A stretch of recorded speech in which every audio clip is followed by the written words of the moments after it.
我哋 VentureX Lab 咧，亦都透過以前專係搞 coding bootcamp，幫人哋轉行入去做 IT programmer 啦，或者做 business analyst 啦。而家咧，我哋都多咗 AI 課程咧，去幫人哋轉型。除咗去學多少少做 AI 嘅嘢咧，亦都我哋發覺佢哋喺自己傳統業務部門能夠透過應用 AI 去建立 AI agent 咧，可以幫到佢哋成功轉型，去適應呢個 AI 嘅時代。我哋其實喺 AI recruitment 嘅世界都見得到咧，好多僱主咧都想 marketing 啊、compliance、HR 部門嘅人咧，都要識 AI 同埋識建立 AI agent 去幫助公司做人工智能轉型。咁所以我哋呢2-3年咧，其實都開始推辦 AI 同埋 AI agent 嘅課程啦，就係希望幫呢班人與時並進，真正咁迎接呢個 AI 時代。咁我哋課程同出面嘅課程有咩唔同咧？我哋嘅課程設計咧，其實係由我哋 VentureX 我哋專做 IT 同 AI recruitment 見到嘅嘢咧，係倒推翻嚟，就係嚟緊嘅世界，佢哋要識啲乜嘢先可以迎接到呢個 AI 嘅時代咧？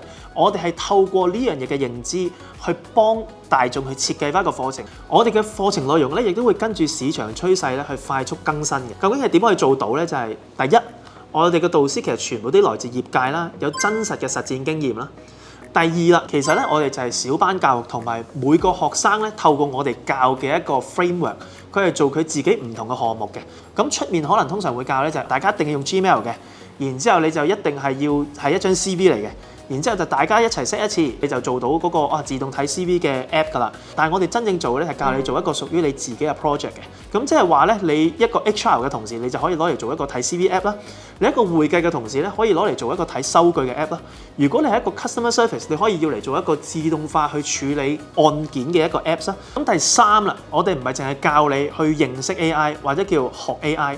我哋係教你咧，真係認識 AI 呢個技術，令到你自己咧可以真正成為呢個行業入面嘅未來10X 嘅人才。